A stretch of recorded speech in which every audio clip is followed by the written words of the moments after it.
Mr. Corey Rabia, and welcome to today's tutorial where I'll be taking you through soil mechanics. Before we continue, we need to look at the objectives of going through this tutorial. So by the end of this tutorial, you should be able to define the word soil, soil mechanics, and soil engineering. 2, you should be able to state the applications of soil mechanics in civil engineering. 3, you should be able to describe various types of soil. 4, you should be able to describe the properties of soil.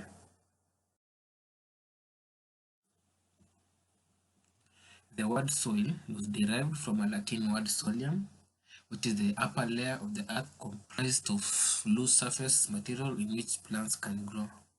This definition is from the agricultural perspective because the human race started interacting with soil during cultivation for food, before we advanced our knowledge and started manipulating the soil for civil engineering purposes. In geotechnical engineering, we can define the word soil as the unconsolidated material composed of solid particles produced by the disintegration or weathering of rocks. Terzaghi, who is one of the founding fathers of soil mechanics, defined soil mechanics as the application of the laws of mechanics and hydraulics to engineering problems dealing with sediments and other unconsolidated accumulation of solid particles produced by mechanical and chemical disintegration of rocks. We can further define soil mechanics as the branch of mechanics dealing with the action of forces on soil and with the flow of water in soil. We can define soil engineering as an applied science dealing with the applications of principles of soil mechanics to practical problems. These applications include site investigations, design and constructions of foundation, design and construction of earth retaining structures such as the retaining walls, and design and construction of earth structures such as the skyscrapers and the railways. Now we are going to look at the applications of soil mechanics in civil engineering. The first application is in designing and construction of foundations. Foundations are the structures constructed on or beneath the earth's surface to dissipate or transmit the load of the structure to the soil safely and efficiently. Foundations are very crucial to civil engineering, as all civil engineering structures begin from the surface of the earth. The second application is in designing and construction of retaining structures. These are structures introduced on slopes that don't have a safe slope angle to avoid collapse of the soil mass. Another application is in the construction of earth dams. Earth dams are dam structures in which the earth or soil is the main construction material. So we use soil mechanics to determine the strength and porosity of the soil before the designing or construction of the dam, as we cannot want a very porous soil which will not help us to trap the water that we need. Soil mechanics is also applied in the designing and construction of pavements. Pavement layers such as the subgrade, subbase, and the base are all made from soil materials. So the principles of soil mechanics can be applied for the selection process of the suitable soil in the construction of the pavement. Underground structures such as tunnels, shafts, and conduits also require evaluation of the strength of the soil with the forces to be exerted. These forces are discussed in soil mechanics. Now we are going to look at the types of soil. Soil classification has been done by two fields. The first one is the engineering classification and the second one, the agricultural classification. But for us, we're going to deal with the engineering classification.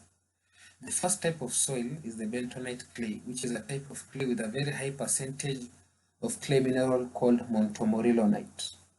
This high plastic clay has been formed due to the composition of volcanic ash.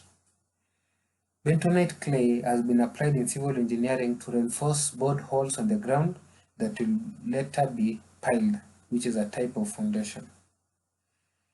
Clay is another type of soil which consists of microscopic and submicroscopic particles derived from the chemical decomposition of rocks.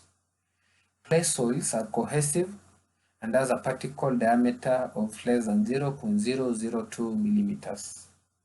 The third type of soil is the sand, which is a coarse-grained soil having an average particle diameter of between 0.075 millimeters to 4.75 millimeters. Sand soil is a cohesionless soil and is pervious. The fourth type of soil is the silt soil, which is a fine-grained soil having particle size between 0.002 millimeters to 0.075 millimeters. Silt soil is the transition soil between clay and sand soil. The fifth type of soil is the gravel, which is a coarse-grained soil and a cohesionless material which has an average particle diameter ranging from 4.75 millimeters to 80 millimeters. The sixth and the last type of soil is the boulders, which are rock fragments of large size, more than 300 millimeters in diameter. Now we are going to look at the properties of soil. The properties of soil have been divided into two. The first one is the soil index properties, and the second one is the engineering properties. Now we are going to look at the soil index properties. So what is the soil index property? These are the properties of soil that help to classify and identify soil for purpose of engineering. Example of soil index properties include the weight to volume relationships, the Atterberg limit test parameters, which is the plastic index, the liquid limit, and the plastic limit. The third one is the particle size distribution, and the fourth one is the compaction factors, which are the dry density and the maximum content. Now we are going to look at the engineering properties. So what is the engineering property of a soil? This is the collective sum up of the mechanical properties of the soil that affects its suitability to be employed in civil engineering works. Soil engineering properties can be determined using the soil index properties, but it is an indirect method and requires several correlations. These properties include the soil strength, the degrees of deformation of settlement, the flow characteristics of water. So here we have a chart showing how the soil mechanics have been divided into index properties and engineering properties. We can see that we can use index properties to define engineering properties of the soil, but it requires several correlations, and though it is cheap, it requires several correlations and using of mathematical models and equations. By the engineering properties, you can find it through tests such as using odometer to find consolidation and settlement. You can use the constant falling head test to determine the hydraulic conductivity or permeability of the soil. Now let's look at the engineering properties of soil in detail. The first one is the flow, which checks the permeability of soil and flow characteristics of water in the soil. The flow properties of soil is important in designing of landfills, earth dams, and levees. Landfills are the places where solid waste are being disposed, and in our case, the base of the landfill should be impervious.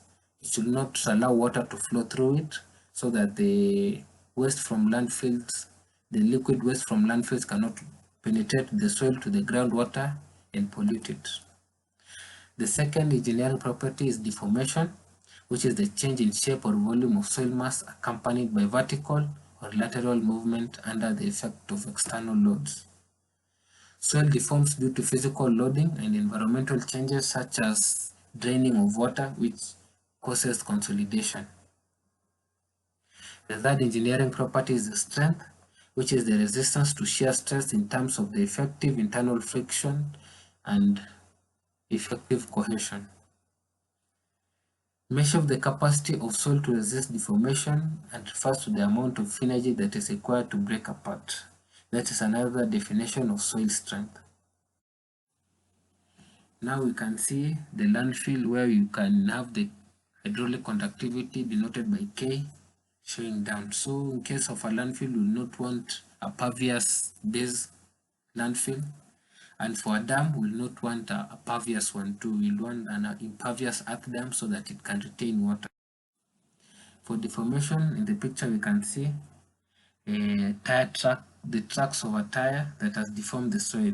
So this was a heavily loaded machine that passed through the soil, which seemed to have deformed. The right image shows a tower that has leaned, called the Leaning Tower of Pisa in Italy. This tower was not constructed to be leaning, but it was upright, but due to deformation, the structure tilted. The image you are seeing below is an image of road failing and a slope failing because the soil strength was low. And that is the end of the introduction of soil mechanics. Like and subscribe my YouTube channel, and we shall meet for the next lesson. Thank you.